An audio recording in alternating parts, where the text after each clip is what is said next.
Sleep apnoea అంటే గురక వ్యాధి. ఈ గురక వ్యాధి ఓన్లీ నిద్రపోతున్నప్పుడు మనకు వస్తుంది. ఈ గురక వ్యాధి ఒక రకంగా చెప్పాలంటే ఇది క్యాన్సర్ కన్నా ప్రమాదం.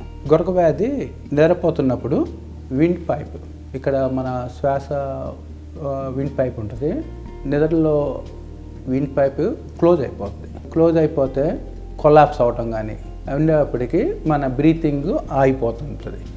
బ్రీతింగ్ ఆగిపోవటం కానీ లేకపోతే బ్రీతింగ్ కోసం శ్వాస కోసం స్ట్రగుల్ అవుతాం, నైట్ టైము నిద్రపోవటం జరుగుతుంది ఇట్లా. సో అట్లా చేస్తున్నప్పుడు మనకి బాడీలో ఆక్సిజన్ రాదు నిద్రపోతున్నప్పుడు, దానివల్ల చాలా ప్రమాదాలు ఉన్నాయి.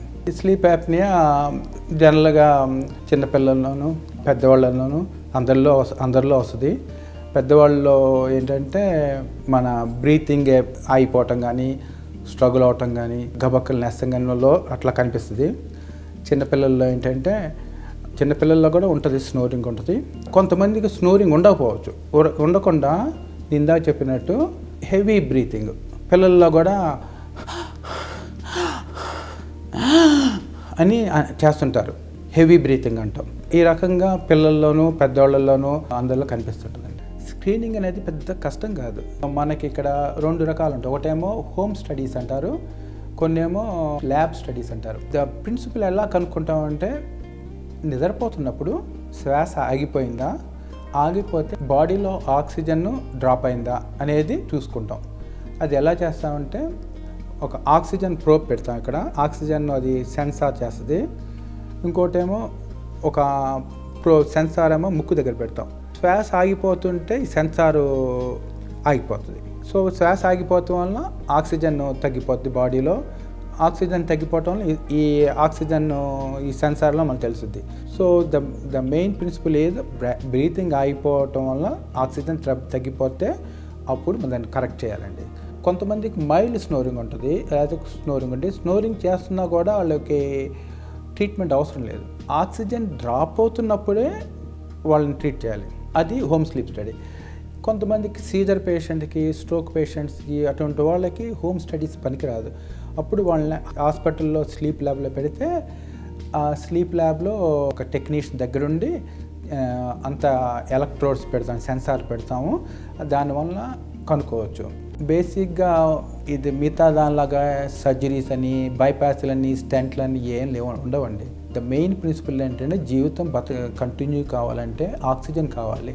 ఆ ఆక్సిజన్ నైట్ టైం రావటం లేదు. నైట్ టైం రాకపోవటం వల్ల దాన్ని ఆక్సిజన్ సప్లై చేయాలి. దాన్ని ఏం చూస్తామంటే 2 రకాలు చూస్తామండి. ఏమన్నా బ్లాకేజెస్ ఉన్నాయా, పెద్ద పెద్ద టాన్సిల్స్ కానీ ఎడినైట్స్ కానీ ఉంటే అది రిమూవ్ చేస్తామండి. అట్లా కాకపోతే బాగా లావుగా ఉన్న వాళ్ళని, బాబు కొద్దిగా నువ్వు వెయిట్ తగ్గకపోతే గురక వల్ల నీ హార్ట్, లంగ్ అన్ని, బ్రెయిన్ అన్నీ పోతాయి, నువ్వు 40 ఏళ్ళకే సిక్ అయిపోతావు అని చెప్పాలండి. సో బిహేవియరల్ ట్రీట్మెంట్ అన్నట్టు. సో ట్రీట్మెంట్ అంటే అవేర్నెస్, వెయిట్ రిడక్షన్, తర్వాత మాస్క్ పెడతాం. మాస్క్ పెడితే ఆ మాస్క్ ఏం చేస్తుందంటే దాన్ని సిప్యాప్ మిషన్ అంటాం. అది సెన్స్ చేసి ఎప్పుడైతే మీరు ఆక్సిజన్ సఫర్ అవుతున్నారో, ఎప్పుడైతే మీరు స్టాప్ బ్రీతింగ్ చేస్తున్నారో ఆ మిషన్ పుష్ చేస్తుంది ఆక్సిజన్ని. పుష్ చేస్తే మీరు కంటిన్యూస్గా నైట్ టైం నిద్రపోతున్నప్పుడు కంటిన్యూస్గా heart get enough oxygen, brain get enough oxygen, so brain can rest, so you can sleep well, next day morning wake up with freshness. కొంతమందికి మిషన్ పెట్టినా కూడా తగ్గదండి, ఆక్సిజన్ లోపలికి పోదు. అప్పుడు ఏం చేస్తామంటే దాన్ని యూపీపీపీ సర్జరీ అంటాం. ఇక్కడ ఈ టంగ్ని బాగా హెవీగా ఉంటే కొద్ది కట్ చేసి కొద్దిగా స్పేస్ వచ్చేటట్టు చేస్తామండి. టాన్సిల్స్ పెద్దగా ఉంటే టాన్సిల్ తీసేస్తాం. సో అప్పుడు కొద్దిగా ఈజీగా ఉంటుంది. అది కాకుండా కొంతమందికి చిన్న బోన్ లోపలికి వెళ్ళిపోతే ఇక్కడ నీకు లోపల స్పేస్ ఉండదు గాలి పోవటానికి. అప్పుడు కొద్దిగా చిన్న బోన్ కట్ చేసి కొద్దిగా ముందుకు లాగుతామండి. సో ఇట్లా సర్జరీ కూడా చేస్తామండి.